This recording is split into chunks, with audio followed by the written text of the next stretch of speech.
Hello दोस्तों, नमस्कार। SM किसी शाना में मैं आप सब लोगों का दिल से बहुत बहुत स्वागत करता हूँ। दोस्तों, जैसे कि आपको पता है, कल मैंने बहुत एक इंपॉर्टेंट वीडियो कवर किया था। आप सभी लोगों को पता ही है कौन सा। Yes, small cap, mid cap, large cap को लेकर। एंड जैसे कि उस वीडियो में मैंने आप लोगों को पूछा कि इसमें से बेस्ट कौन सा है। इसमें से बेस्ट वही होता है जो ग्रोथ में काम कर रहा है, इररिस्पेक्टिव कि वो मिड कैप है, स्मॉल कैप है या फिर लार्ज कैप है। ठीक है, स्मॉल है बट अगर ग्रोथ में काम नहीं कर रहे तो क्या फ़ायदा। लार्ज है, ग्रोथ में काम कर रहे तो भी फायदेमंद चीज़। ठीक है, मतलब क्या है, इंपॉर्टेंट चीज़ बिजनेस में यहाँ पे ग्रोथ होनी चाहिए, क्योंकि ग्रोथ रहेगी तो ही तो पैसे बनने के चांसेस यहाँ पे रहते हैं। एंड अगेन, ग्रोथ मतलब 1-2% की ग्रोथ नहीं भाई, अच्छी डिसेंट ग्रोथ। जैसे कि मैंने आपको बताया था कि अब हम यहाँ पे क्या करेंगे, ऐसे बहुत सारे कंपनीज को भी कवर करने की कोशिश करेंगे कि जहाँ पे कंपनीज क्या कर रही है, ग्रोथ लाने की कोशिश कर रही है, ट्राई कर रही है। मैंने इसके पहले भी आपको ये बात हमेशा सिखाई है कि अगर एक आप अच्छे इन्वेस्टर अगर होंगे तो आप, मतलब देखा गया ना तो मार्केट इतना टफ नहीं है, बट प्रॉब्लम क्या होता है, लोग बिजनेस को स्टडी नहीं करते, शॉर्टकट मारने की कोशिश करते हैं। आज कौन सा स्टॉक भाग रहा है, अच्छा ये 10% भागा, कल वापस 10% भागा, परसों वापस 10% भागा, चलो खरीद लेते हैं। फिर उसके बाद क्या, वो वापस नीचे आ गया, फिर फंस गए, फिर रोना धोना शुरू। उसमें कोई फायदा नहीं भाई। 90% लोगों की कहानी यही रहती है। पर जैसे मैंने कहा, जो बिजनेस को स्टडी करेगा भाई, उसके लिए लिटरली बता रहा हूँ, मार्केट में मजा आता है बॉस। अगेन कह रहा हूँ कि यहाँ पे अब हम क्या करने वाले, जैसे मैंने सिखाया आपको कि बहुत सारी कंपनियां क्या करती है, ग्रोथ, उनको भी पता है कि अगर हमारा शेयर को अगर आगे बढ़ाना है, ठीक है, वो शेयर अगर आगे बढ़ेगा तो भाई उन्हें तभी तो जाके उनको फायदा होगा। ग्रोथ के ऊपर काम करना पड़ेगा और उसके ऊपर एटलीस्ट ट्राई तो करना पड़ेगा। अब आप ट्राई ही नहीं करोगे तो फिर आप पहले ही बाहर हो चुके हो। पर अगर आप कोशिश कर रहे हो, हाँ, फिर रिजल्ट आपके फेवर में आएगा नहीं आएगा वो बात की बात है, पर एटलीस्ट ट्राई तो कर रही है कि नहीं वो कंपनी, ये देखना तो इंपॉर्टेंट बात है कि नहीं। सक्सेस मिल गया तो अच्छी बात है भाई, नहीं मिल गया तो चलो ठीक है भाई, कोशिश तो कर ली। इस प्रकार की कंपनीज को आपने क्या करना होता है, स्टडी करना होता है। यहाँ पे हम कौन से कंपनी को स्टडी करने जा रहे हैं, कौन से सेक्टर में ये कंपनी काम करती है, तो दोस्तों ये कंपनी ऑटो सेक्टर में काम करती है, गाड़ी वाला सेक्टर। अब गाड़ी की अगर हम लोग बात करते हैं, अभी आपको पता ही है, अलग अलग चीज़ें यहाँ पे आ चुकी है, ईवी आ गया है, देन सीएनजी भी देखने को मिल जाता है, देन हाइब्रिड मॉडल भी देखने को मिल जाता है, हाइड्रोजन लाइक दैट। ठीक है, तो पहले तो हम लोग को सिर्फ पेट्रोल डीजल देखने को मिलता था। एंड पेट्रोल डीजल की अगर बात कर ले तो आज के ज़माने में भी सबसे ज़्यादा मार्केट शेयर इन्हीं का ही है। मतलब अगर आप देखोगे तो पेट्रोल की गाड़ियाँ सबसे ज़्यादा बिकती है, 57.5, राउंडेड फिगर बोल लेते हैं 57। सीएनजी की गाड़ियाँ 19% के आसपास, डीजल की गाड़ी 18%, ईवी लेस देन 3%। ईवी का मार्केट शेयर इतना अभी है नहीं, और हाइब्रिड तो क्या ही है, 2.5% के भी नीचे है।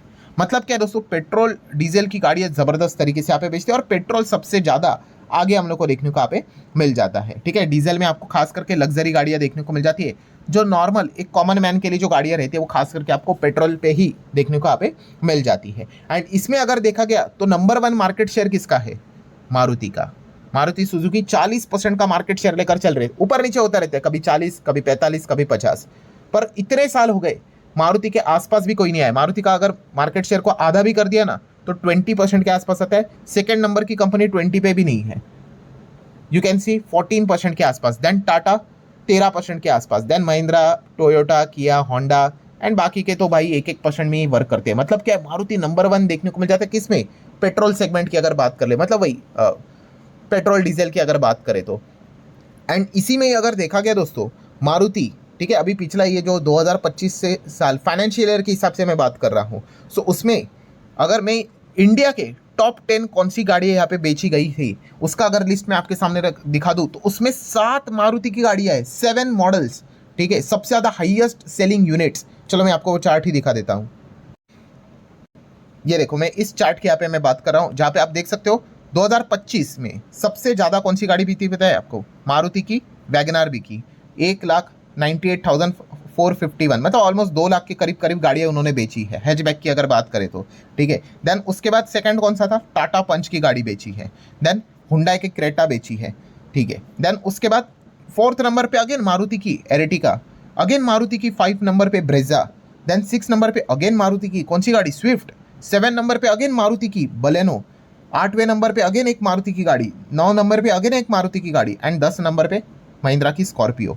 मतलब अगर आप यहाँ पे देखें 9, 8, 7, 6, फिर 5, 4 और उसके बाद 1, मतलब जो मैंने अभी आपको बताया 10 में से 7 गाड़ियाँ, मतलब 70% आप देख सकते हो दोस्तों जो गाड़ियाँ बिकती है, मतलब एक रफली ऐसे ही बोल दो, आज के दिन अगर 100 गाड़ियाँ अगर बिकी होंगी उसमें से 70 गाड़ियाँ मारुति की होंगी, मोटा मोटी। ठीक है, मतलब अगर हम मॉडल्स की अगर बात करें तो आप समझ रहे हो मारुति का क्या डोमिनेंस है, कि किस लेवल का बिजनेस करते हैं। तो यही की पॉइंट है दोस्तों कि पेट्रोल सेगमेंट की अगर बात कर ले तो मारुति के आसपास भी कोई नहीं है, आसपास भी नहीं। काफ़ी सारे लोगों की पहली गाड़ी की चॉइस ही मारुति होती है। अब क्या है दोस्तों, अब आपको पता है कि फ्यूचर की बात कर लेते हैं। अब आपको पता है फ्यूचर तो बदल रहा है। अब आपको ये भी पता है कि पेट्रोल डीजल धीमे धीमे यहाँ पे हम लोग को कम होते हुए देखने को मिलेगा। खत्म होने के लिए टाइम लगेगा बॉस, एकदम जीरो होने के लिए काफ़ी टाइम लगता है। अब किस चीज़ का ज़माना है, इलेक्ट्रिक व्हीकल। भले इलेक्ट्रिक व्हीकल का मार्केट शेयर अभी 3% है, बट हर किसी को पता है ये मार्केट शेयर आने वाले भविष्य में 110% बढ़ने वाला है। क्यों? यस, सरकार ने भी इसको सपोर्ट करके रखा हुआ है। आपको पता ही, अगर आप ईवी गाड़ी लेते हो आपको मल्टीपल फायदे देके रखे हुए हैं। आपको टोल नहीं देना पड़ेगा कुछ कुछ जगह पे, कि टोल फ्री है, ईवी है, ग्रीन नंबर प्लेट जाने दो। ईवी है, बिजनेस के लिए यूज़ करते हो, 40% का डिप्रिसिएशन लो, ज़्यादा लो। ईवी है, ठीक है, इन ITR भरते वक्त भी आपको एक्स्ट्रा बेनिफिट यहाँ पे मिल जाते हैं। ईवी है, ये बेनिफिट ले लो, ईवी है, वो बेनिफिट ले लो, मल्टीपल बेनिफिट्स देके रखे हुए। मतलब क्या है, ईवी का मार्केट शेयर खुद सरकार को बढ़ाना है। सरकार का ही टारगेट है 2030 तक 30% ईवी का मार्केट शेयर लेके जाना। ये मेरा टारगेट नहीं भाई, इंडियन गवर्नमेंट का टारगेट है, जो अभी 3% भी नहीं है। और कब तक लेके जाना है? 2030 तक। अभी 25 तो खत्म हो गया, मतलब अगले 4 साल में ईवी को इतना आगे लेके जाना है। इसीलिए तो सरकार इतने इंसेंटिव दे रहे हैं, अलग अलग बेनिफिट दे रहे हैं, और इस बेनिफिट को देखकर भी बहुत सारे लोग ईवी गाड़ियां खरीद रहे हैं। मतलब पॉइंट क्या है दोस्तों, अगेन यहाँ पे मैं बताने की कोशिश कर रहा हूँ कि समरी यही बताने की कोशिश कर रहा हूँ कि बॉस भविष्य इलेक्ट्रिक व्हीकल का है। ठीक है, और इलेक्ट्रिक व्हीकल में जो कंपनी अभी बाजी मारेगी वो यहाँ पे क्या करेगी, अच्छा खासा पैसा यहाँ पे छाप पाएगी। पेट्रोल डीजल में तो मारुति ने मार्केट ले लिया।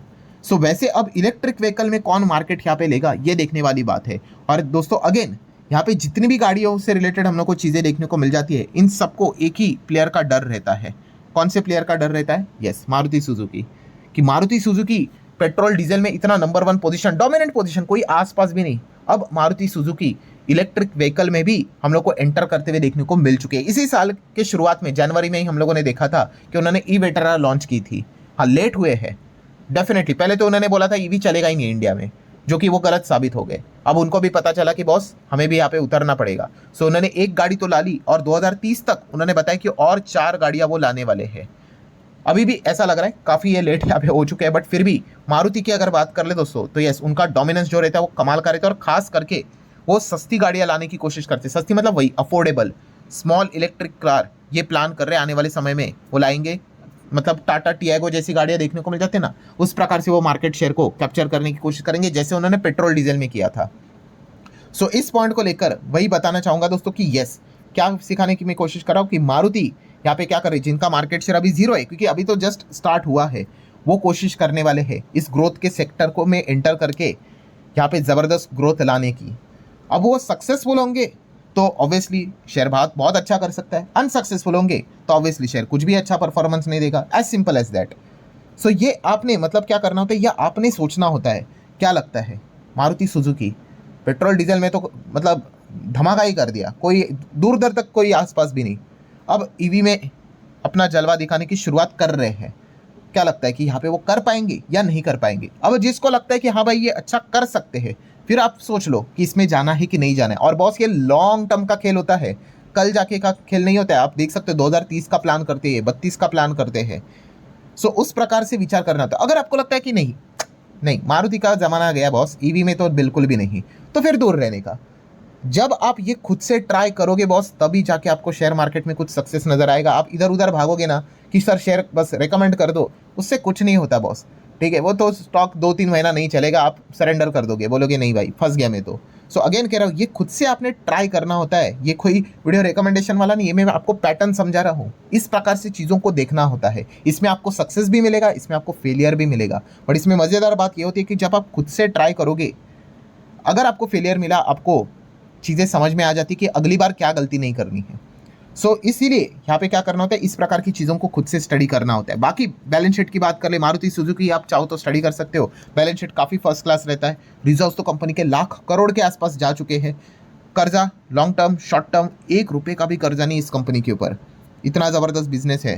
Cash and cash equivalent 550 crore के आसपास है। पीएनएल की अगर बात कर ले तो इतने साल का पीएनएल देख सकते हो, अर्निंग 100 के आसपास था, 180 चला गया, 250 चला गया, फिर उसके बाद थोड़ा सा यहाँ पे आप देख सकते हैं बैड पैच आ गया, थोड़ा सा अर्निंग्स इनके गिर गए, 200 के नीचे आ गए, फिर वापस कम बैक 270, फिर 400, 450 के आसपास अभी इनके अर्निंग्स देखने को मिल रहे हैं। शेयर होल्डिंग पैटर्न अगेन ये भी पीडीएफ में ही आती है, पब्लिक ज़्यादा सुनना इसके बारे में पसंद ही नहीं करती है। पहले शुरुआत में ही मारुति देखकर आगे लोग भाग चुके होंगे, क्यों? क्योंकि शेयर प्राइस बहुत बड़ा देखने को यहाँ पे मिल जाता है। देन प्रमोटर एफआईएस देख लो, यहाँ पे भर भर के माल उन्होंने यहाँ पे रखा हुआ है, एंड ऊपर से कोई भी शेयर यहाँ पे गिरवी है नहीं। सो अगेन कहना चाहूँगा इस प्रकार से अलग अलग आप लोगों ने चीज़ों को सर्च करना होता है। मैं मेरे साइड से आपको अलग अलग इस प्रकार की कंपनियां लाते रहूँगा, आप चाहो तो उनको स्टडी यहाँ पे कर सकते हो। डिस्क्लेमर हमेशा की तरह क्लियर कट रहता है भाई, कोई रिकमेंडेशन नहीं रहता है कि भाई ये खरीदो वो खरीदो। ऐसे में मल्टीपल वीडियोस बनाते रहते हो, आज बनाऊंगा, कल बनाऊंगा, परसों ही बनाऊंगा। सो आपने ये चीज़ें सीखनी होती है कि कैसे यहाँ पे किन चीज़ों को देखना है या नहीं देखना है करके। सो अगेन वीडियो क्लोज करने से पहले डिस्क्लेमर देना चाहूँगा, पूरा वीडियो इन्फॉर्मेशनल एजुकेशनल पर्पस से रिलेटेड था, ठीक है। अगर आपको ये वीडियो हेल्पफुल लगा होगा, चाहो तो लाइक एंड शेयर कर सकते हो। लेट्स सी अब मारुति आने वाले समय में क्या बाजी मार पाती है या नहीं मार पाती है, कोशिश तो वो यहाँ पे करने वाले हैं। सो आपको क्या लगता है कि मारुति की कोशिश को सफलता मिलेगी या नहीं मिलेगी? जैसे पेट्रोल डीजल में उन्होंने अपना दबदबा जमाया, क्या ईवी में वो कर पाएंगे इतना लेट? सो जरूर आप अपनी राय कमेंट सेक्शन में खुलकर रख सकते हो। सो चले दोस्तों, मिलते हैं अगले वीडियो में, तब तक के लिए बाय बाय।